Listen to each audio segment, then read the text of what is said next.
Oke, selamat sore adik-adik semua. Jadi hari ini kita akan membahas soal tryout yang kemarin ya, yang kita laksanakan Sabtu dan Minggu.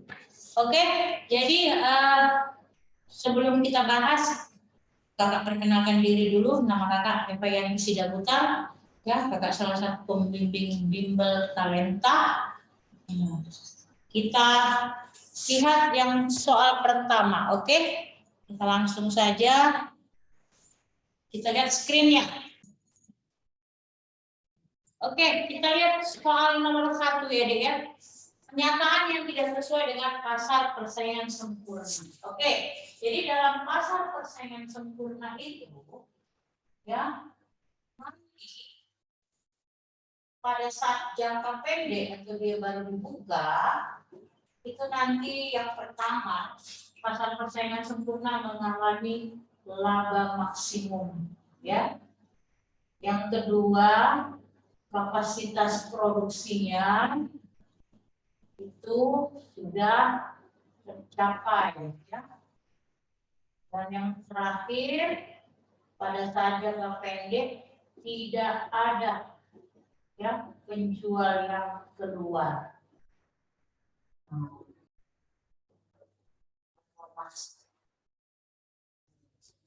Inilah yang disebut dengan jangka pendek. Nah, sedangkan yang kedua, pada saat jangka panjang, jadi kalau sudah lama, saat ini yang terjadi di labanya akan normal. Ya. Kalau labanya normal, maka kapasitas produksi bisa dirubah. Artinya bisa ditambah atau dikurangi. Dapat diubah. Nah, sedangkan yang terakhir, karena labanya normal, maka penjual ada yang tidak dapat bertahan, berarti ada penjual yang keluar atau masuk, ya.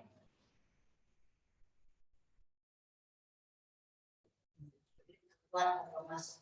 Oke, sehingga kita lihat soalnya nomor 1, jawabannya adalah yang entok. Kenapa? Karena yang A itu benar, ya, kan dibilang yang tidak sesuai. Yang B juga benar, yang C juga benar, yang D juga benar, yang E yang salah. Oke, itu dia. Sekarang kita masuk yang kedua. Yang kedua itu soalnya mengenai pendapatan nasional, ya. Jadi kalau pendapatan nasional ini mengenai konsepnya, maka untuk mencari konsep pendapatan nasional itu kita buat rumusnya deh, ya, PNB kurang penyusutan. Nih, maka bisa kita buat namanya NNP. Baru NNP itu kurangkan pajak tidak langsung. Namanya NNI. NNI kurangkan dengan iuran, ya. Lalu kurangkan lagi dengan laba ditahan. Tuh, tambahkan dengan transfer payment, ya. Tuh, di sini kurang, transfer ditambah. Oke? Nah, dapat namanya B. Inilah rumus untuk mencari personal income. Nah, masalahnya kita belum punya, sebagai soalnya kita belum punya yang namanya PNB. Nah, sedangkan di soal yang diminta P yang diketahui PDB, yang diminta rumus PNB. Maka kita harus cari yang namanya PNB. Untuk mencari PNB, itu rumusnya PDB dikurang pendapatan masyarakat yang bekerja di luar negeri. Nah, lihat di soal, ya, diketahui PDB-nya sebesar berapa nih? 100 juta, ya. Sedangkan pendapatan neto terhadap luar negeri, berarti yang berangkat dari luar negeri itu sebesar 11.500.000. Maka kalau kita kurangkan hasilnya adalah 100 juta dikurang 11.500.000 adalah, kita buat jalan di bawah ya, 88 ya 500.000. Tuh. Nah, masuk 88.500.000 ini kurangkan penyusutannya sebesar 9.400.000. Ya, kurangkan, maka ini sudah 9 juta. Ini di sini berarti 15 kurang 4 ya. 15 kurang 4 1.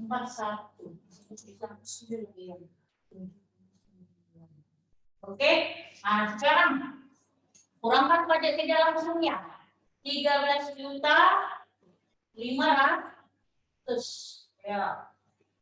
Maka hasilnya adalah ini 600 ini ya, mungkin 11 kurang 5, 8 kurang 3 berarti 5, maka 65.600. Iurannya berapa?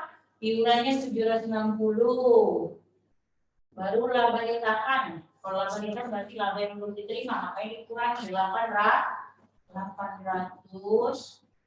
Baru tambahkan transfernya 450. Tidak ya, tidak itu ya, tidak. Kata buat di sini catatan.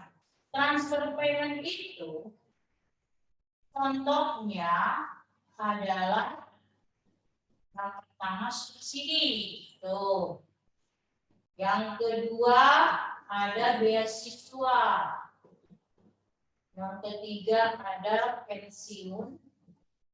Yang keempat ada tunjangan. Jadi tunjangan, subsidi, beasiswa, pensiun itu contoh dari saldo payment. Sementara dia di soal hanya dibuat 450 kan? Padahal di situ juga ada subsidi. Berarti kita jumlahkan subsidi itu 3,5 tambah transfernya 450, berarti 3.950. Sehingga, nah kalau kita kurangkan semua, maka jawabannya adalah 60 ya kan? 60.990. Ya. Jadi jawabannya adalah cantik. Jadi nomor 2 itu cantik. Sekarang kita masuk yang ketiga. Nah, sesuai dengan teori nilai uang. Nomor 3 ya. Nomor 3 itu apabila terjadi inflasi, apa respon bank sentral? Jadi ingat ya, kebijakan moneter itu dibagi 2. Ada atasi inflasi, ada atasi deflasi ya. Atasi deflasi. Nah, jadi kalau untuk mengatasi inflasi ini nanti, jadi kalau namanya kebijakan kontraktif. Jadi kebijakan kontraktif itu dibuat untuk mengatasi inflasi, mengurangi uang beredar. Tuh, atasi inflasi. Caranya gimana? Menjual sama menaikkan. Apa yang dijual Kak? Surat-surat berharga. Apa yang dinaikkan Kak? Suku bunga. Nah, itu juga. Jadi ketika Bank Indonesia menaikkan suku bunga, pasti dia orang menabung, ya kan? Oh. Yang minjam uang tidak jadi karena takut bayar bunga yang tinggi. Akibatnya uang beredar jadinya sedikit kan? Itu dia atasi inflasi. Sedangkan untuk mengatasi deflasi atau menambah uang beredar namanya kebijakan ekspansif ya. Ekspansif ini berarti menambah uang beredar atau disebut atasi inflasi. inflasi. Ini atasi deflasi. Untuk mengatasi deflasi, kebalikannya membeli sama menurunkan. Kalau membeli sudah harga ya, menurunkan suku bunga kebalikannya. Jadi di sini nanti kalau bunga diturunkan, maka orang tidak mau menabung. Orang sukanya minjem uang, akibatnya uang bertambah. Oke? Jadi coba kita lihat soalnya. Soal nomor 3, maka nomor 1 benar, ya. Nomor 2 juga benar, ya kan? Tengok bunga. Jadi di sini ketika bunga dinaikkan, maka investasi, ya, investasi turun di sini. Sehingga ya inflasinya jadinya tuh turun, ya kan? Nah, kalau di sini bunga diturunkan, orang ini inflasi juga ya, inflasi itu kita buat harga naik, ya kan? Jadinya itu harga jadi turun. Nah, di sini akibatnya harga jadi naik, ya, banding terbalik, ya. Itu dia. Jadi coba lihat soalnya, nomor 1 dengan 2 benar. Nomor 3 menurunkan, ya. Nomor 4 juga salah, harusnya berbanding terbalik, ya. Mau inflasi mau deflasi berbanding terbalik. Oke. Sekarang kita lihat lagi nomor selanjutnya, nomor 4. Nomor 4 katanya tentang bunga lagi, tapi bunganya itu pendapatan, ya. Jadi kalau bunga naik mengakibatkan GDP turun. Nah, GDP itu kan pendapatan, ya. GDP itu sama dengan pendapatan. Oke, pendapatan itu kita sebut uang. Jadi uang itu punya nilai.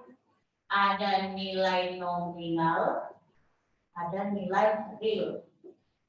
Nah, nominal itu artinya angkanya yang terdapat pada uang. Sedangkan real daya belinya terhadap barang. Nah, jadi lihat soalnya. Ketika bunga katanya naik. Jadi kalau bunga naik, berarti tadinya 5% jadi 10%.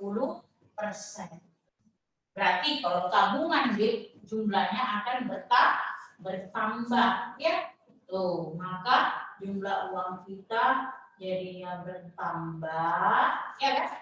Tuh. Jadi kalau uang kita bertambah berarti nominalnya naik, ya.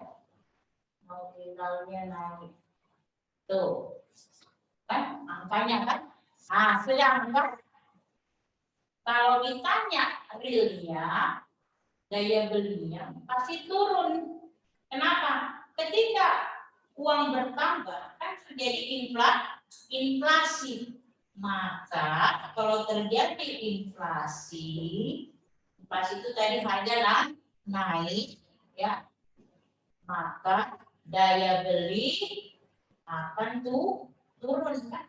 Kalau daya beli turun, berarti realnya juga turun. Daya beli itu nilai itu. Nah, nih. Maka lihat soalnya nomor 1, nomor 4. Berarti option 1-nya benar, ya. Bunga naik, GDP realnya turun. Ini ya. Nomor 2, bunga berbanding lurus dengan GDP real. Bunga dengan GDP real berbanding lurus, salah, harusnya berbanding terbalik. Inflasi turun, GDP real meningkat, benar. Kalau inflasi turun, berarti terjadi pengurangan uang. Nah, kenapa terjadi pengurangan uang? Karena bunganya turun. Tadinya 10%, jadi 5%. Berarti uangnya berkurang, ya.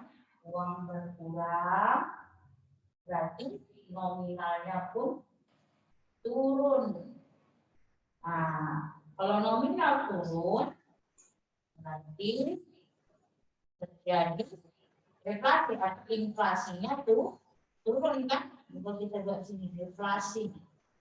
Nah, berarti kalau deflasi harga turun, daya beli naik, berarti nilai real juga naik. Oke, jadi nomor 3 benar. Kalau inflasinya turun kan berarti deflasi. Nah, peningkatan real menunjukkan perekonomian keluar dari resesi. Benar, resesi itu artinya kelesuan ekonomi yang disebabkan oleh inflasi. Ya. Jadi resesi itu adalah kelesuan ekonomi. Nah, yang disebabkan inflasi. Tuh. Jadi benar kita keluar dari resesi. Artinya harga jadinya mulai stabil ya. Jadi jawabannya 1 dan 1, 3 dan 4. Oke. Kita masuk ke nomor 5. Nomor 5, kita lihat soalnya. Kebijakan fiskal, kita lihat tujuannya. Jadi kebijakan fiskal itu tujuannya, oke, kebijakan fiskal itu tertuang dalam APBN ya dia. Biasanya dibilang namanya politik anggaran ya. Jadi tujuannya adalah yang pertama, mengontrol pendapatan dan pengeluaran ya. Jadi pemerintah menyusun APBN untuk mengontrol pendapatan dan pengeluaran negara. Tuh. Yang kedua, ayo lihat soalnya. Apa tujuan dari kebijakan fiskal? Yaitu menstabilkan ekonomi. Nah, jadi ketika pendapatan lebih besar daripada pengeluaran, maka atasi inflasi, ya kan?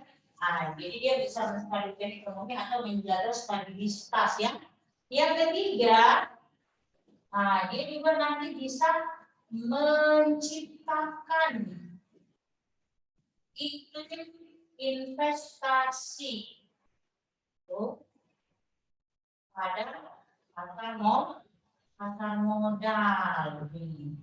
Jadi kalau tadi pendapatan lebih besar daripada pengeluaran, maka atasi inflasi. Nah, tapi kalau nanti lebih besar, ya pendapatan pengeluarannya, jadi pengeluaran kan berarti pemerintah akan memberikan bantuan kepada masyarakat. Nah, maka masyarakat akan bisa buka usaha. Ini makanya investasi itu sama dengan modal kan? Itu dia, masyarakat bisa buka usaha dengan bantuan dari pemerintah. Dan yang keempat adalah meningkatkan kualitas sumber daya manusia, SDM-nya. Kenapa? Masyarakat yang tadi diberikan modal, mereka akan berproduksi, maka mereka akan bisa ya meningkatkan kualitas hidup mereka. Itulah yang disebut dengan tujuan. Jadi coba kita lihat tujuan fiskal. Maka yang mana yang bukan? Jawabannya menaikkan permintaan masyarakat. Oke, jadi cantik bukan ya? Kita masuk yang selanjutnya. Kita hapus dulu.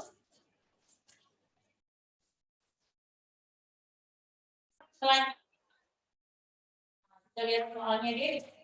Selanjutnya nomor 6 ya. Nomor 6, keuntungan yang terjadi bila suatu negara unggul terhadap satu macam tapi dengan biaya yang murah ya.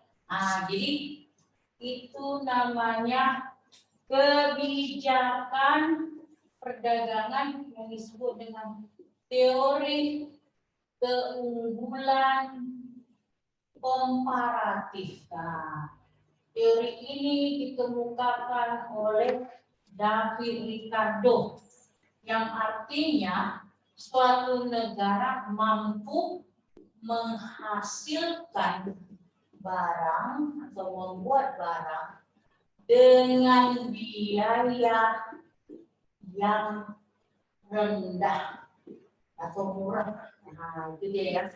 Jadi ini tokohnya si David Ricardo lah yang mengatakan teori ini. Maka jawabannya, coba kita lihat soalnya. Jawabannya adalah keunggulan komparatif ya. Kita masuk ke nomor 7. Nomor 7 lihat deh. Nah, ini tentang pendapatan per kapita. Jadi pendapatan per kapita atau yang dikenal namanya PCI ya, itu rumusnya adalah pendapatan nasional dibagi jumlah penduduk atau populasi ya, dikali 100%. Oke, kita lihat.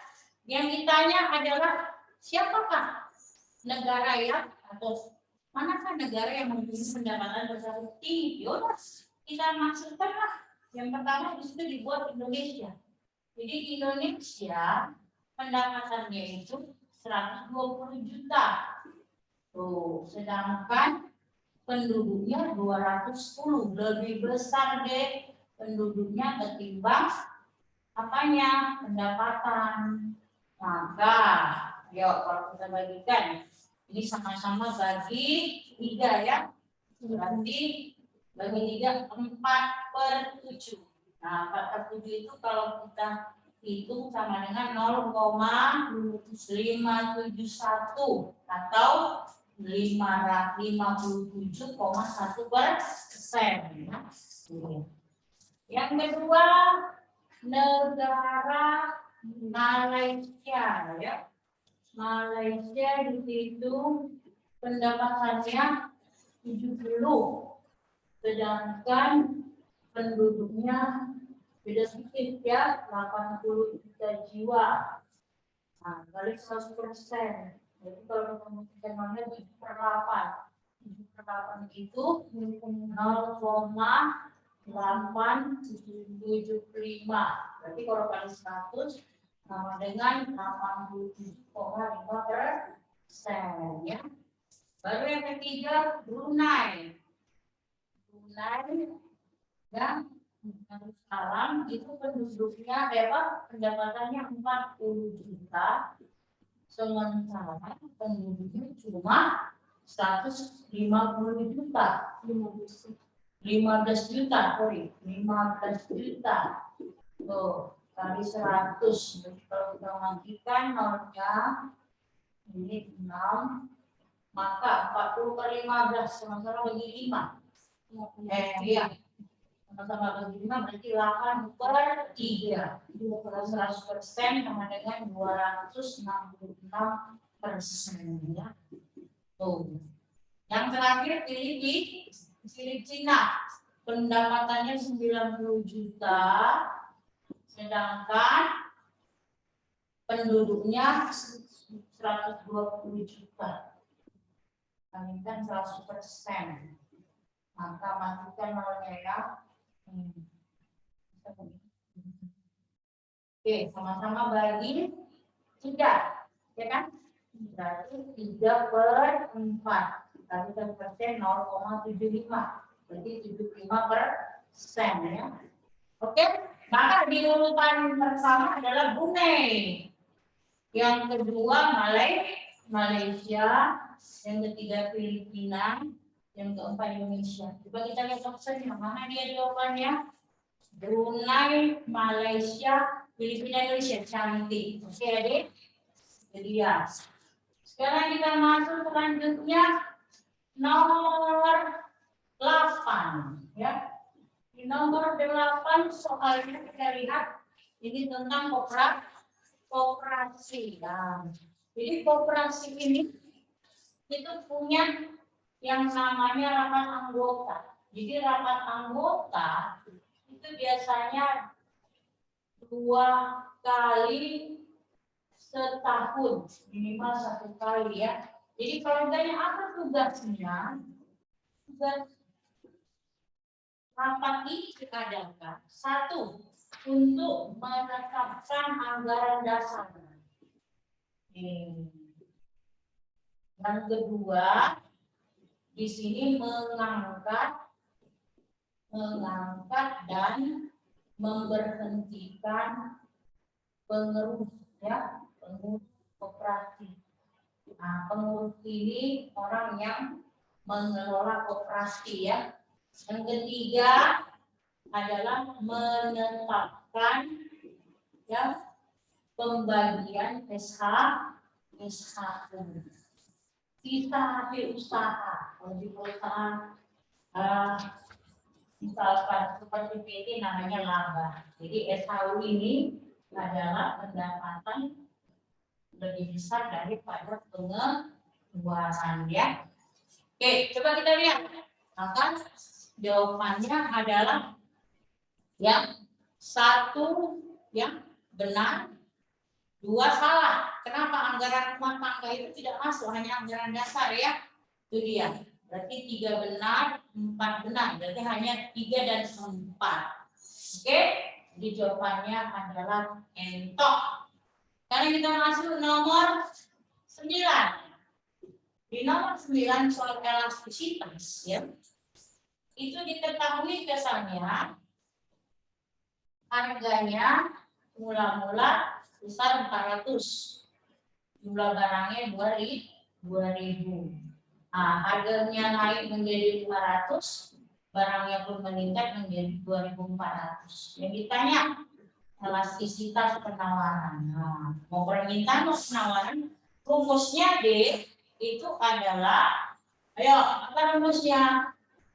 Elastisitas sama dengan delta Q per delta P ya, kali P1 per P1. Nah, delta itu selisih ya, berarti delta T Q2 kurang P1. Ya, coba lihat, berapa P2 kurang P1? 400 ya. 2400 kurang 2000 ya. Per delta P, P2 kurang P1, 500 kurang 400, 100. Kalikan P1-nya 400, P1-nya berapa nih? 2000. Matikan aja namanya, biar enak. Ya, ini 2 ya. Nah, berarti 4 kali 4, 16. 1 kali 20, 20. Sama-sama bagi 4, berarti 4 per 5 itu 0,8. 0,8 itu lebih kecil dari 1.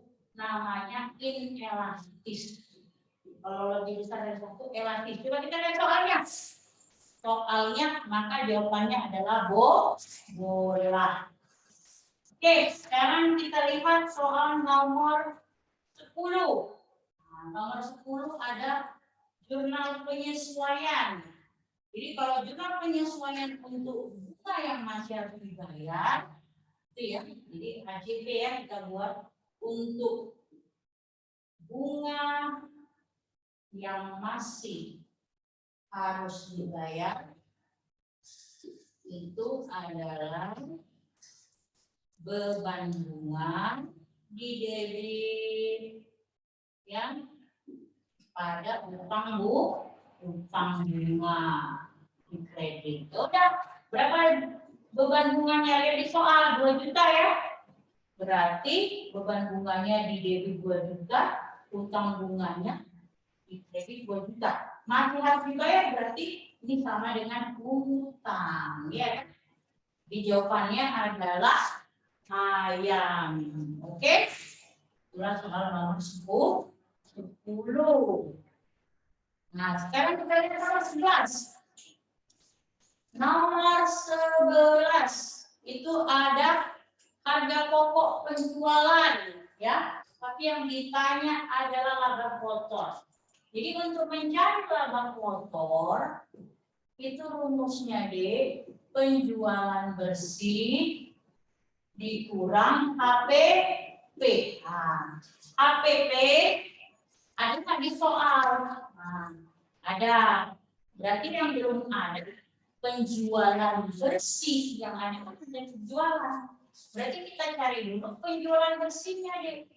penjualan bersih itu rumusnya penjualan dikurang retur penjualan ditambah potongan penjualan atau dikurang repot ya. Nah, kan penjualannya 8.920 dikurang retur penjualannya berapa? Sebesar 160. Tuh, ditambah potongan penjualannya berapa? 470. Maka 8.920 dikurang berapa ini? 630 sama dengan berapa di 8.290 ya. Nah, sekarang kita masukkan. Berarti laba kotornya adalah, ayo, penjualan bersihnya 8.290. Tuh, dikurang APP yang soal 5.300. Maka jawabannya adalah 2.990 ayam ya. Oke, kita lanjut nomor 12. Nomor 12 di situ ada permintaan dan penawaran ya. Jadi diketahui fungsi demandnya 75 kurang P. Fungsi penawarannya 8P kurang 105. Yang ditanya titik keseimbangan pasar. Berapa